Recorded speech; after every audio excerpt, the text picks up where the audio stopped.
Hey, folks, and welcome to another episode of the Lonesome Cowboy Podcast. And as I've always said, folks, we have nothing to do with cowboys, really. I'm just a drag cowboy.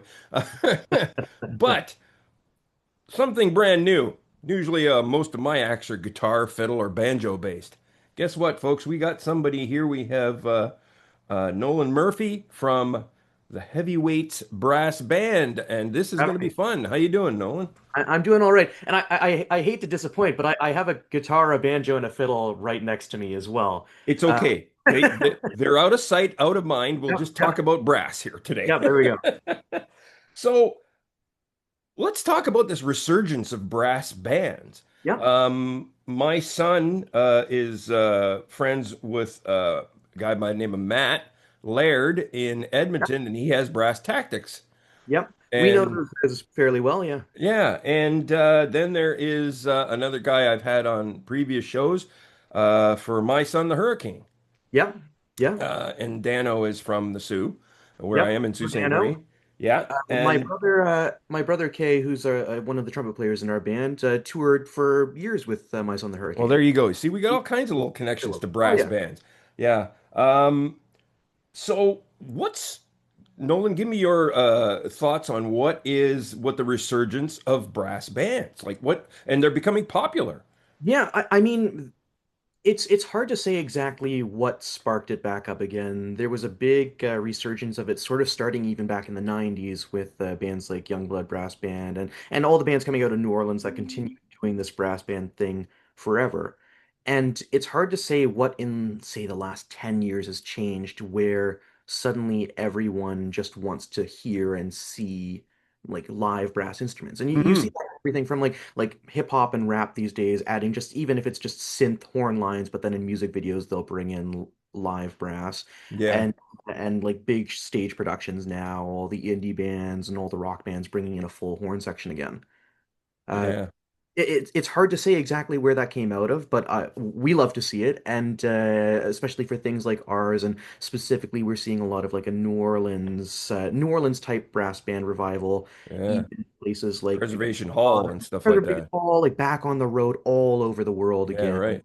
and Hot Eight and Soul Rebels headlining at the Super Bowl with all of that going on. It's great to see that. It's hard to pinpoint exactly where that's come out of, Hmm. but definitely seeing that coming back up in the last 10 years or so. Yeah, I mean, hey, my grandson, either on his second or third birthday, had brass tactics play, or his Yeah, first or second birthday. I think it was his first. And they came, and I never seen a 1 year old just go nuts over that. Of course, yeah, he's into music, so yeah, oh yeah, yeah, yeah, that's awesome. Because like I said, brass bands when I was coming up, and I'm old enough to be your grandfather, but yeah, anyways, um, it was Tower of Power, yeah, and Chicago, yeah. and that stuff. But they had brass sections, but your band and the other brass bands, it is The it's band, not the section, it's the band. The guitar player is in the background, yeah, yeah. you know. And some of them have vocalists. And are you guys a vocal band too, or do you just instrumental? We do some stuff where maybe a couple of us will sing, or we'll do some gang vocals for some originals that we've done, or even some covers of like more traditional New Orleans stuff. Hmm. We've done some shows with vocalists as well, but really we're an instrumental brass band, Cool. which is again, it's a very unique thing that people are diving back into now. It's like you're saying, like even back with Chicago or Earth, Wind and Fire, Yeah, Blood, Sweat, and Tears, and those guys, some of their stuff is really brass heavy, but it's still brass accompanying vocal and rhythm section. that's correct. Yes. Yeah, exactly.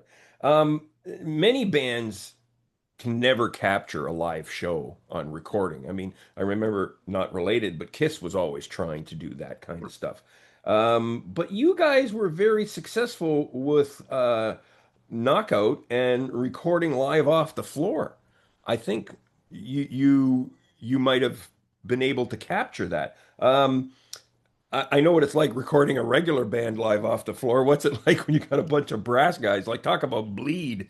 I know it's always a discussion anytime we go into the studio as to I mean some of the songs on the album we've even done two track, but I think the majority of them are live off the floor, a single take maybe with some patchwork in there. Uh-huh. And we do have we've thrown myself. I'm the tuba player, the sousaphone player, and Lowell, our drummer. We throw the two of us into ISO booths so that we're not bleeding all over those other guys.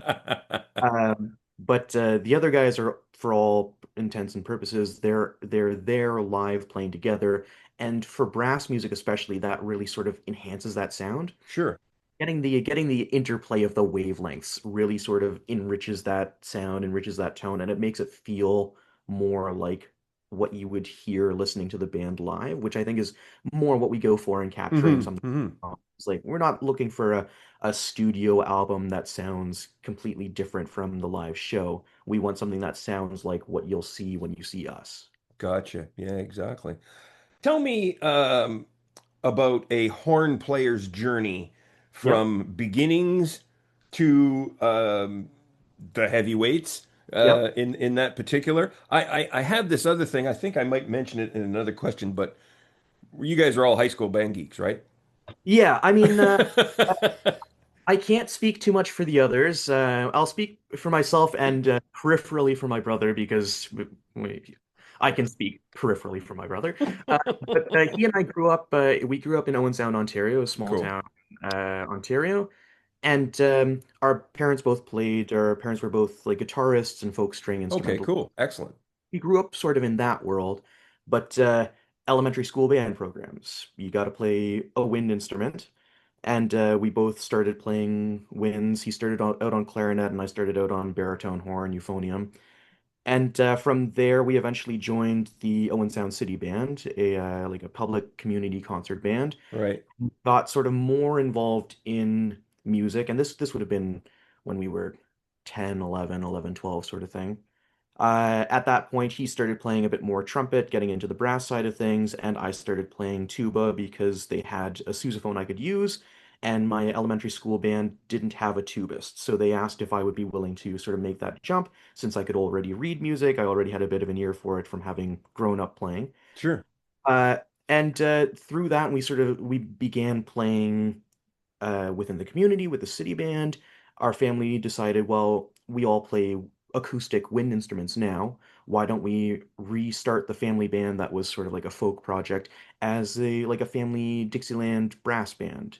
And we went to Outstanding. played on the farmers market every Saturday morning, and just continued doing that for years. My brother eventually started playing.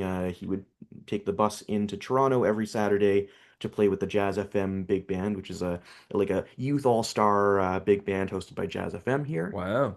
And I continued, like I would lead my own groups, and I started writing for groups and colleges around North America. Neither of us were really involved in our high school music program because small town Ontario, there wasn't much going on there. But Sure. outside of school, we were sort of living and breathing music, both Good for you. town and going out of our way to seek it out, playing in like local big bands or local brass bands and quintets, that sort of thing. Hmm. Both of us came to Toronto roughly around the same time. And in Toronto, obviously, it's a much bigger pond. There's far more musicians here for us to be Yeah. working, and we sort of are exposed to more musics. I think a sort of a poetic thing is one of the first real shows we did with our family band a couple years into playing farmers markets was for the Orangeville Jazz Festival. And that year, the Heavyweights Brass Band was playing while Kay and I, my brother and I, were in high school. And we saw the Heavyweights play, and they're the first brass band we ever saw play live. And now both of us are playing with them all the time. Well, interestingly enough, so this wasn't your brainchild or anything. It's No, something you and no. your brother came into. Yeah, we joined on to them. What year is it now? It's 2025. We would have joined on in 2021, 2022-ish. Uh, Wow. Sort of middle of the pandemic, we Yeah, joined nice. on the band. And those guys would give the spiel for a while because I let it slip one day that this is what happened. And the first live brass band song we ever saw was the Heavyweights playing "Why Can't We Be Friends" Oh, live cool. jazz festival. And Paul, our saxophonist, would get on mic every time we played that song. He's like, this is the first song our tuba player ever heard a brass band play live by us. And I'm like, you don't have to hold me like that. Uh, They're outing you all the time, huh? yeah, yeah, yeah. Yeah, I But love yeah, it. yeah. So we sort of came up playing brass as we were like as children and carried it through to university and we're playing Hmm. at a scene in Toronto. And like we mentioned, like we all know Dano, we all know the guys from Brass Tactics and Hmm. brass bands from like Balkan Schmalken out in Vancouver and that sort of thing. Um, so it's not as big a world as you'd think.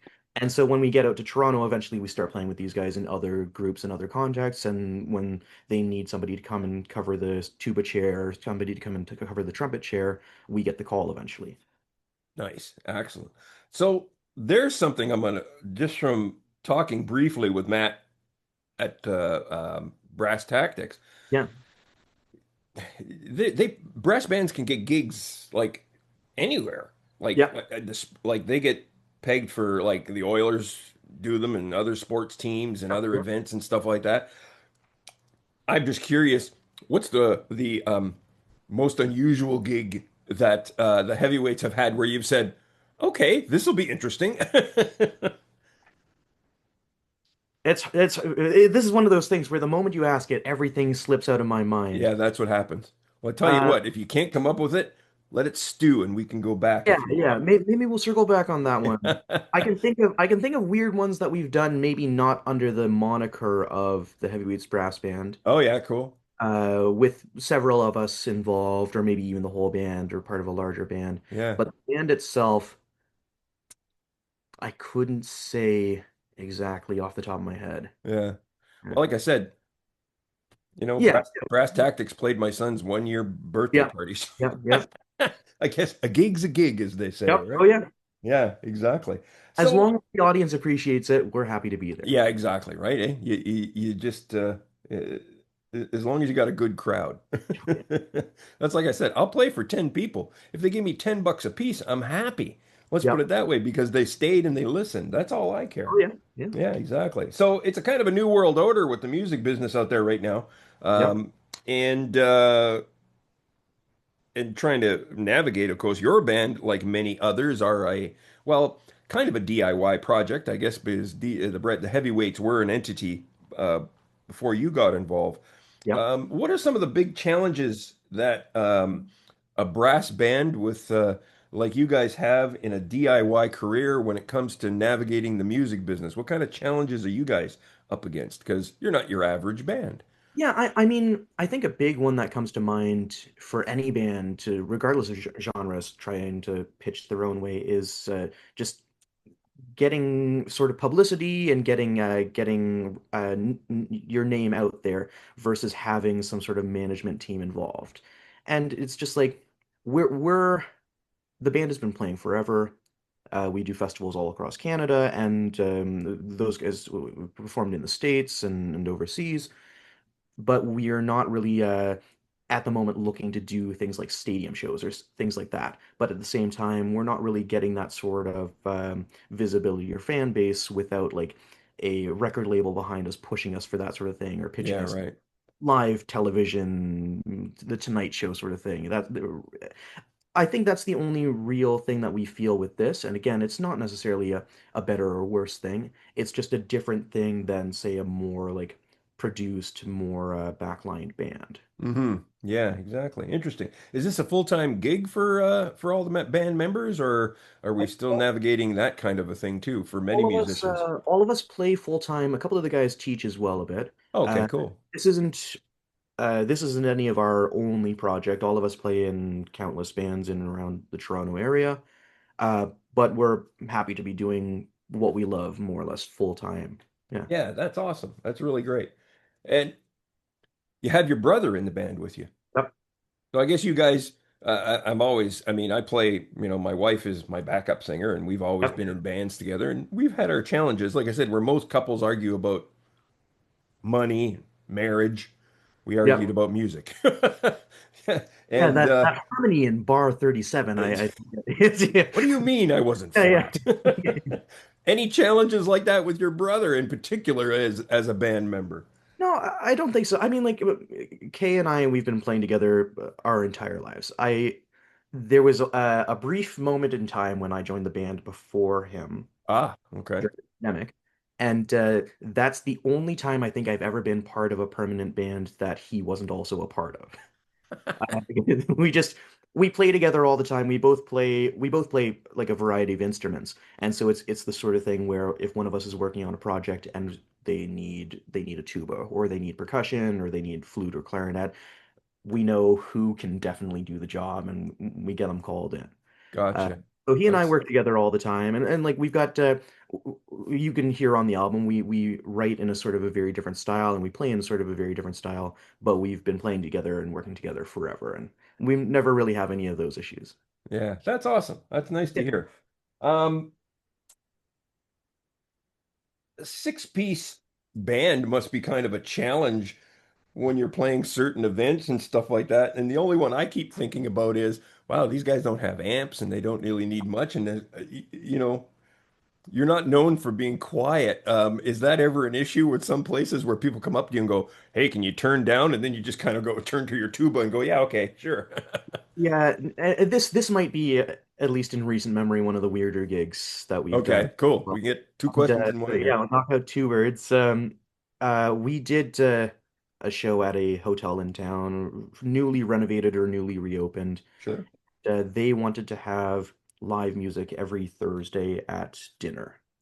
And so we're like, great. Like they reached out to us. We didn't hunt them down. They're like, Heavyweights Brass Band. We want you to play here because it's going to be all acoustic, playing in the hotel bar lobby area. Hmm. And we showed up, and it was far too small and far too quiet a space for a six-piece brass band to be warranted. Uh, and there's at that point, there's not a whole lot we can do. Like we can bring our volume down a bit, but Sure. the nature of brass instruments, and especially with the music that we're playing with a like with trumpet, the higher up in the horn it gets, the harder it is to sort of pull back the volume because Yeah. you got to belt it to get it out there. Yeah, exactly. So we're saddled up in this lobby, and it's the first time they're running this thing, so there's not a big crowd to absorb the noise. They're just Sure. be a couple stragglers drinking on their way in or out of in and out of the hotel. Um, and the staff loved it, but the management was instantly, oh no, this isn't what we wanted at all. It's like, well, you've hired a brass band to play in your lobby. Yeah. What did you think? Yeah, I don't know what else we can tell you. Yeah. It's like what they should have done was hire a saxophone player to just play Yes, yes. quietly in the They background. very quickly, I think, pivoted to Yeah. having keyboard and sax neo soul thing, Yeah. which, as much as we enjoyed playing the show and we would have loved to do it again because it was a nice spot to play, we could hear ourselves and we had fun. Very understandable that they Yeah. would make the pivot. Yeah. Well, I believe a reed instrument is a little easier to bring down in Yeah, volume yeah. than it is a. But just especially when you're not fighting against the brass horns. Yeah. Exactly. Yeah, exactly. Well, it's cool part. I actually have a tuba player that I hired locally to play on one of my songs that I'm releasing. So Yeah. Yeah. I said, why play bass? Get a tuba. That'll be fun. Who's the player? Oh, he's a local fella. He was once a vice principal here in the system Oh, okay. in town. His name is Ron Dalson, but he's kind of one of those guys that plays anything and everything, keyboard and the whole deal. So Yeah. yeah, Yeah, he's I know a handful of guys scattered across Canada. I'm always there you interested. go. Yeah, there's all kinds of them. Um, horn sections, like we talked about earlier, are usually the guys, playing in the background in Chicago and stuff like that. Have you guys ever been hired as the heavyweights to back up like Tower of Power was, okay, you're going to play with these guys. Has the heavyweight said you're going to back up this guy, you know? We've done some shows locally for vocalists and friends of ours who want to do a sort of like an R&B highlights or a Motown highlights show, and we'll do something like that. There is, I believe, an album or a single that I don't know a whole lot about because it's before my time with the band. Uh, I can't even remember the name of the art. Let me see if I can ring it up and find it. Yeah, no Uh, problem. but there was a track that the heavyweights performed on as backing horns for the heavyweights Nice. that I believe is a Juno nominated track. Oh, good for you. Uh, let's see. Boy, I No, I wish can I wish probably I was find busy as you were that you actually forget some of the things you've played on. No, no, I'm not seeing it here linked on our Okay. Spotify, but we've done a lot for local artists, and this was a fairly big name artist from what I remember, but Hmm. a local friend of ours. Because I mean, I'm in my late 20s now, but a couple of the guys are a few years my senior, and they went to school with folks who are now like performing internationally, performing at the Junos, Grammy Nice. nominated sort of thing. So we know a lot of those folks, and they know and love the band because they grew up at the same time as this band, and if they're in town, they want to play with a brass band. Heavyweights has them covered. Nice. I Yeah. love it. Um, sorry, I'm can't read my own handwriting anymore. There it is. New Orleans. You guys went down to New Orleans and recorded? Yes, not this recent album, but the last album before that was recorded down in New Orleans. Our original trombone player, Chris Butcher, Hmm. he down to New Orleans 5, 6 years ago, and prior to that, the band just made many trips down there, and we've worked with a lot of artists from New Orleans as well, and obviously that's where our music has its roots. Hmm. And so when we were recording the previous album, This City. Um, Chris was down there. He had already established connections. He runs a studio down in New Orleans now. I think this was right before he got all that set up. But we went down and we recorded in New Orleans and we recorded with local legendary artists and sort of got to be like really deeply ingrained in that culture. This album was actually mixed by a gentleman down in New Orleans who the band has worked with before. I'm forgetting his name, but it's listed in our tracks. He's a phenomenal brass band producer, and Sure. he did our mixing, and got that all out to us. But the This City album was recorded in New Orleans. A few of the tracks were written while down there. Yeah. That's got to be something for guys, that are into brass bands. And of course, Oh New yeah. Orleans being the mecca kind of that It's kind of like sound. You guys must have been standing around there and like, I don't think I'd have dared played because, you're going to be playing in in front of some of these people that just might go, yeah, yeah, I, whatever. I down there just this past February. I always you always want to straddle not being there during Mardi Gras, but being there close to Mardi Gras. Because during Mardi Gras, there's too many. It's so busy. There's Yeah. so many people, but Yeah. also all of the really big local bands will go on tour because that's when they do their Mardi Gras tour. And Ah, if you want to see like the really big names, you want to go there right before, or right after, right as they're getting ready to leave, or right when they get home. So I was down there early February this year, and got to catch up with a bunch of my friends down there and see a bunch of really great acts and even just like wander the streets and listen to the sounds and let yeah. that inform what we do and the writing that we're doing. Uh-huh. Excellent. So did the heavyweights get a chance to maybe other than record, get a chance to give a little bit of sample of their work to the New Orleans people? In my time, we haven't done any live shows down there. I do know that the band has done a few shows through the States, but I couldn't say for sure if they made it down as far as New Orleans to perform. But again, I mean, like we've all been down there individually, and even as groups when we're down there, we'll have instruments and go out and jam with other people, and so we know a lot of the folks down there, and a lot of the folks know who we are as well. Hmm. So the fact that you guys came in after the band had already been established, so who was the brainchild behind the heavyweights? That's a tough one for me to answer. Just having not been around there. I know RJ or sorry, Lowell, our drummer, and Paul, our saxophone player, and they're the two original members still with the band. John Oh, joined okay. them very early into the band's career, and RJ's been Gotcha. playing with them. Our current trombonist has been playing with them peripherally for forever, and took over when Chris moved down to New Orleans. It's I couldn't speak exactly to how the band was formed. I've heard a few different stories out of those guys. Hmm. Or the most recent of being it was sort of sparked by a Kijiji ad looking for musicians in Toronto. Well, I've heard that band starting that way before, Yep, so yeah, yeah. yeah. It can be a really a real roll of the dice doing It that, can, very much so. especially with instrumental jazz stuff. But Yeah, that's the most recent iteration I've been given. that's awesome.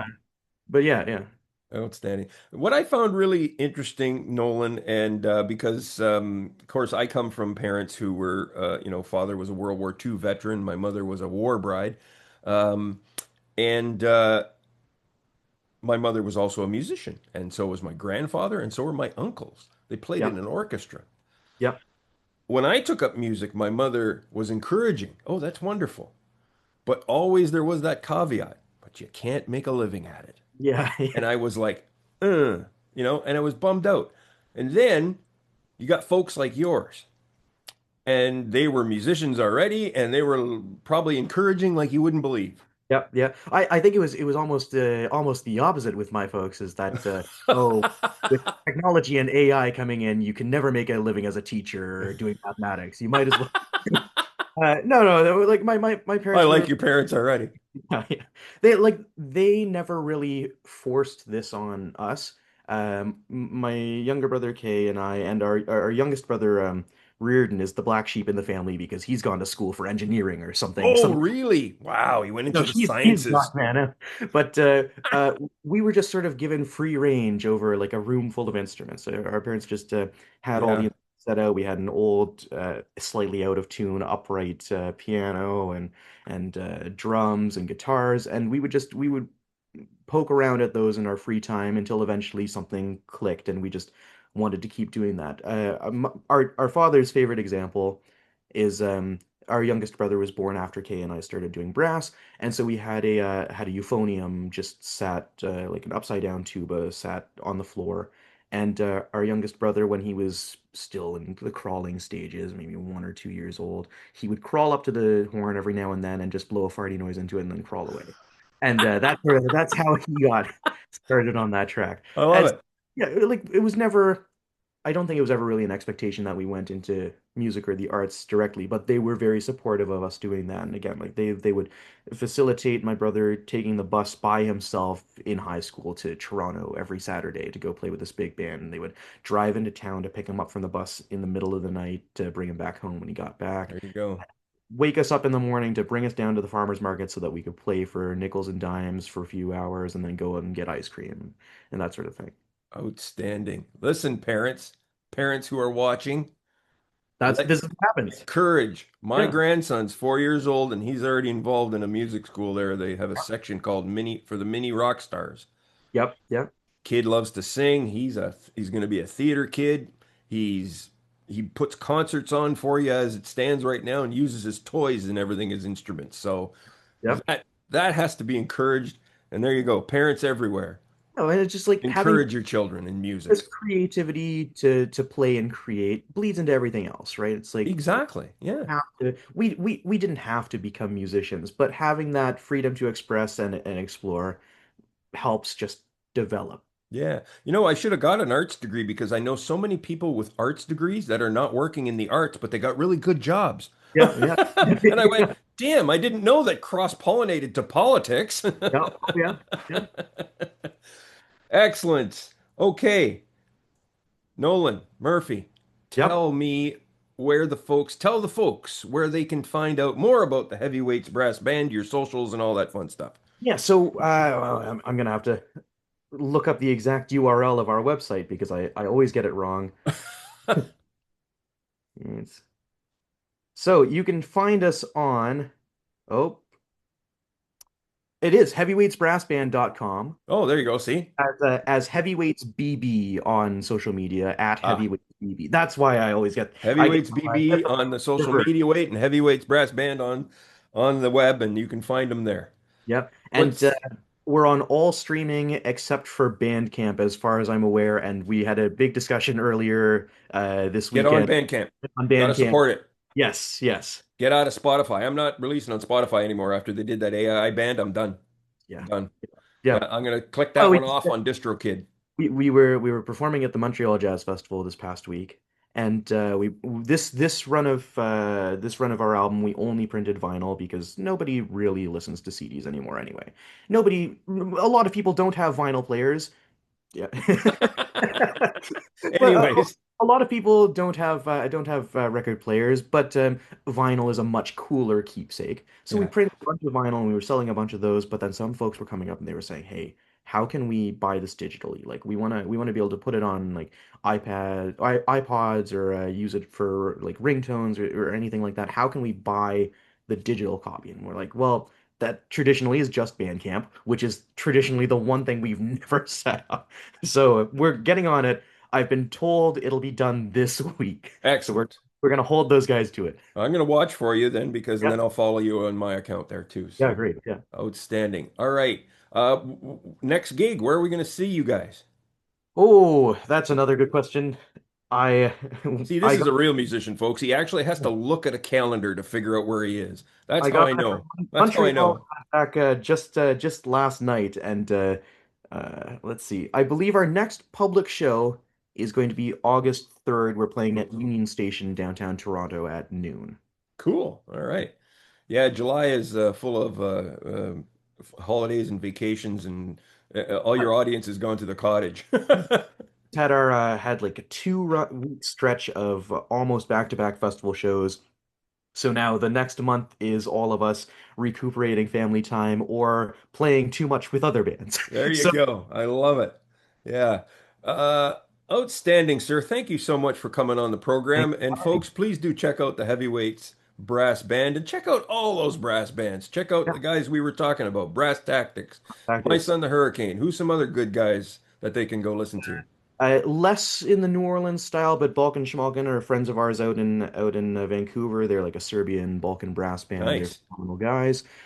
We've got a bunch of great brass bands in Toronto as well. My brother and I, we lead Shout the Band, and a bunch of other great U.S. based brass bands. Things like the Soul Rebels, who again they Yeah, played yeah. opened the Super Bowl this past year. Nice. Phenomenal guys, great guys. The Hot Eight, Youngblood Brass Band, all those groups. Outstanding. Brass band music, man. I gotta love it. Never thought I'd be seeing this coming along, but I'll tell you, it's like a bagpipe. You hear a brass Yeah, band and you just, oh yeah, let's go, you know? there's something Yeah, special right there's there. something Yeah. special. Yeah. All right, sir. Thank you once again. I appreciate you coming Thank on the you again for having program. me. No problem.